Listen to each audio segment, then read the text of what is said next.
You've got to critically re-examine ICE, probably think about starting from scratch. I am prepared to get rid of the filibuster to pass a Green New Deal. There's no question I'm in favor of banning fracking. And I actually feel very strongly about this, is that we need to have Medicare for all. Just a sampling of past takes from presumptive Democratic presidential nominee Kamala Harris that she is said to have changed her stance on. The current vice president's views coming under a microscope now that she leads the ticket. Joining me now, Connecticut Democratic Senator Chris Murphy. Senator, thank you for being here. Yeah, of course. Appreciate it. The vice president hasn't held any press conferences or done any interviews since the ticket changed.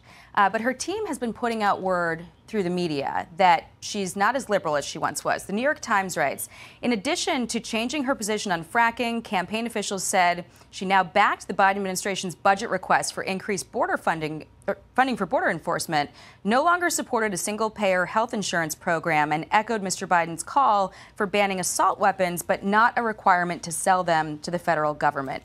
Why are we hearing this from anonymous officials instead of from her directly?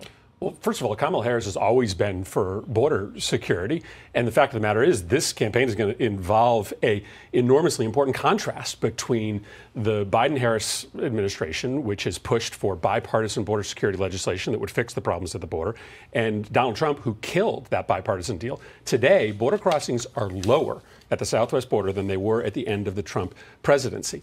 There is a contrast between Democrats, Kamala Harris, who's serious about border security, and Republicans who are not. Now, on the question of fracking, fracking can be done a lot more safely today than it could have been done 4 years or 8 years ago. And so I can't speak for the vice president, but everybody should be open to new information that would educate your positions. There's also a reality on drilling and fossil fuel exploration. We're actually doing more drilling, more fossil fuel exploration today than during the Trump administration. And we've had $40 billion of investment in clean energy. So Kamala Harris and Joe Biden have shown that you can continue to exploit American natural resources while increasing investment in clean energy. Donald Trump said he wanted to drill, but he was terrible at it. Let's go back to the border, because you brought it up. And you have tried to distance the vice president from this administration's greatest vulnerability, which is the border. Some Democrats have tried to minimize her role in addressing the crisis, but you told the Washington Examiner this week Kamala Harris was given a job to reduce migration from Central America, and she did it incredibly well, stunningly well.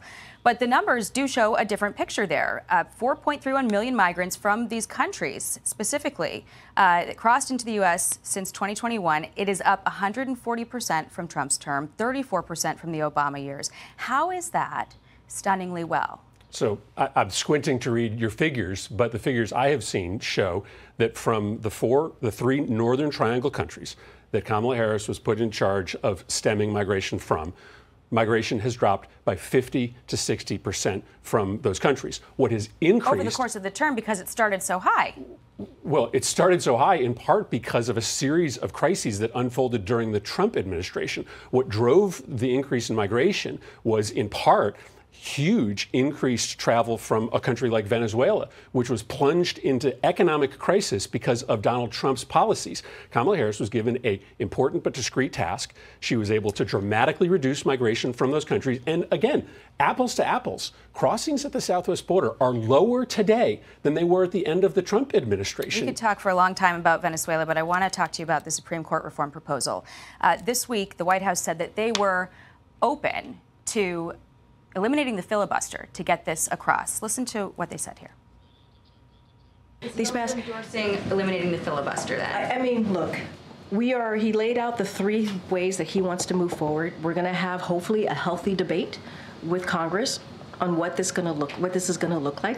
Yes, on the filibuster? No, I actually answered this. I said we're going to have a healthy debate. Welcomes a question on filibuster. We welcome a healthy debate on how to move forward.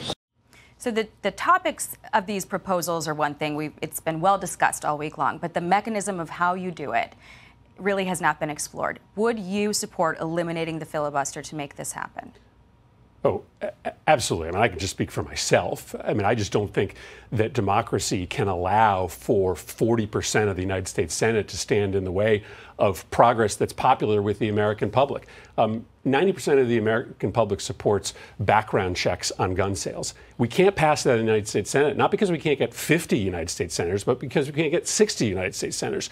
So there are many very popular proposals that we can't pass simply because of the filibuster. But let's talk for a second about the Supreme Court. The Supreme Court is captured by corporate interests today, and the American public knows that. So yes, we should also have a conversation about what to do about a Supreme Court that is increasingly way out of step with the American public and with some members that are brazenly corrupt. On what you just said, though, about eliminating the filibuster, your campaign surrogate, is this the position of the Harris campaign as well? I'll let the Harris campaign speak for themselves. All I know is that I want democracy to respond to the American public when they want something done. And right now the filibuster often stands in the way of getting that done. I understand this because the president, his own commission to study this proposal, concluded that parties who use their majority, using their power to restructure independent institutions for political ends, can undermine the values of the Constitution. This is directly from the commission. It says,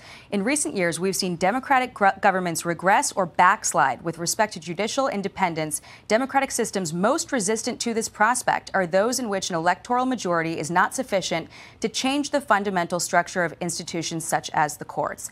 Are you concerned that eliminating the filibuster would put the U.S. on track for some of that democratic backsliding that you mentioned Venezuela? I mean, we have seen other countries slide into backslide. What's at the heart of any democracy? A majority of Americans who elect leaders who agree with them getting what they want. And so I just think that when there's a majority of Congress in favor of a policy, that policy should get to the president's desk. So yes, Kamala Harris is probably going to run on a series of reforms to make democracy work better. Contrast that with Donald Trump, who has promised on day one to become a dictator, to suspend democratic norms, running on the Project 2025 platform that calls for turning the Department of Justice into an operation to hunt political opponents and to kill political dissent. So yeah, I think there's going to be a clear contrast in this election between Kamala Harris, who's going to run on a platform to make democracy work better, and Donald Trump, who is promising to suspend democracy. It was a very interesting conversation, Senator. Appreciate your time. Thank you very much for coming on, Senator Chris Murphy. Thank you. I'm Steve Doocy. I'm Brian Kilmeade. And I'm Ainsley Earhart. And click here to subscribe to the Fox News YouTube page to catch our hottest interviews and most compelling analysis.